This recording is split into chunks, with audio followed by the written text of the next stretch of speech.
नमस्ते बच्चों, स्वागत है आपका अपने चैनल एडू गुरुजी में। और मैं हूं आपका संस्कृत गुरु धीरेन्द्र झा।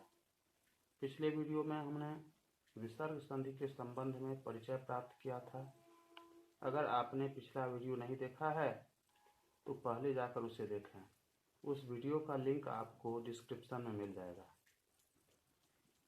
आज की वीडियो में हम स्वर संधि के विभिन्न भेदों के बारे में परिचय प्राप्त करेंगे और इसके साथ ही स्वर संधि का पहला भेद दीर्घ संधि के संबंध में उसकी व्याख्या को समझने की कोशिश करेंगे। तो आइए आज का टॉपिक शुरू करते हैं।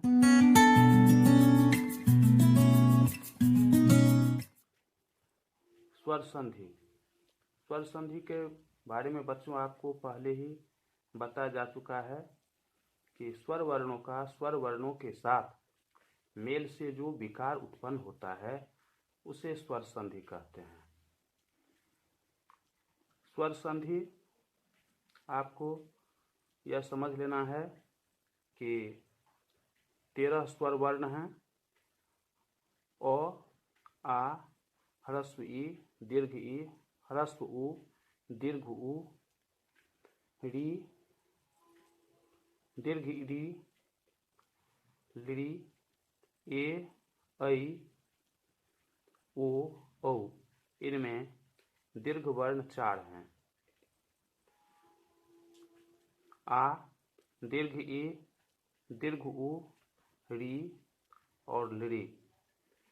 इस आधार पर स्वर संधि के मुख्यतः 5 भेद हैं। सबसे पहला भेद होता है दीर्घ संधि, दूसरा भेद है गुण संधि, तीसरा भेद है वृद्धि संधि, चौथा भेद है यण संधि और पांचवा संधि है अयादि संधि। इस तरह से स्वर संधि के मुख्य रूप से 5 भेद कहे गए हैं। अब हम बच्चों दीर्घ संधि के बारे में सबसे पहले समझने की कोशिश करेंगे। दीर्घ संधि के लिए सूत्र बताया गया है अकः सवर्णे दीर्घः। इसका अर्थ होता है कि दो समान बिल्कुल ही वर्ण जो होते हैं स्वर वर्ण, उनके मेल से एक दीर्घ स्वर वर्ण का बन जाना यह दीर्घ संधि कहलाता है। जैसे अ, आ, ये दो समान स्वर वर्ण हैं। अ ह्रस्व स्वर वर्ण है और आ दीर्घ स्वर वर्ण है। वैसे ही ह्रस्व ई और दीर्घ ई दो समान स्वर वर्ण हैं। ह्रस्व ई ह्रस्व स्वर वर्ण है और दीर्घ ई दीर्घ स्वर वर्ण है। ह्रस्व उ और दीर्घ उ ये समान वर्ण है, स्वर वर्ण है। उसमें ह्रस्व उ ह्रस्व वर्ण है और दीर्घ उ दीर्घ वर्ण है। इस तरह से आपको यह समझ लेना है कि दो समान स्वर वर्ण के मेल से एक दीर्घ स्वर्ण का बन जाना दीर्घ संधि कहलाता है। आपको बताए हैं दीर्घ स्वर वर्ण 4 हैं। आ, दीर्घ ई, दीर्घ उ और दीर्घ री। ये दीर्घ स्वर वर्ण हैं। अतः इस संधि के अनुसार आपको यह जानना है अ और अ इसके मेल से आ बनता है। अ स्वर वर्ण है, ह्रस्व स्वर वर्ण है और दो अ के मिलने पर एक आ दीर्घ वर्ण बन जाता है। उदाहरण लेते हैं राम जोड़ अयनम बराबर रामायणम। राम के अंत में अ है, अयनम के आरंभ में अ है। ये दोनों अ मिलकर के आ बन गए और इस तरह से राम जोड़ अयनम बराबर रामायणम। आगे बढ़ते हैं आ प्लस अ बराबर आ हो जाता है। विद्या के अंत में आ है, अर्थी के आरंभ में अ है। आ और अ ये दोनों मिलकर के आ बन जाते हैं। इस तरह से विद्या जोड़ अर्थी बराबर विद्यार्थी। अ जोड़ आ बराबर आ। हिम जोड़ आलय। उदाहरण अगर हम लेते हैं तो हिम के अंत में अ है, आलय के आरंभ में आ है। अ और आ दोनों मिलकर के आ वर्ण बन जाते हैं, यह दीर्घ संधि है। और इस तरह से हिम जोड़ आलिया बराबर हिमालय हो जाता है। आ जोड़ आ बराबर आ होता है। इसके अनुसार विद्या जोड़ आलिया बराबर विद्यालय। विद्या के अंत में आ है, अगर हम विद्या शब्द का हम वर्ण विच्छेद करेंगे तो अंत में आ आएगा, और आलिया के आरंभ में आ है, ये दोनों आ मिलकर के आ बन जाते हैं। इस तरह से विद्या जोड़ आलिया बराबर विद्यालय। इस तरह बच्चों आ बनने के 4 तरीके होते हैं।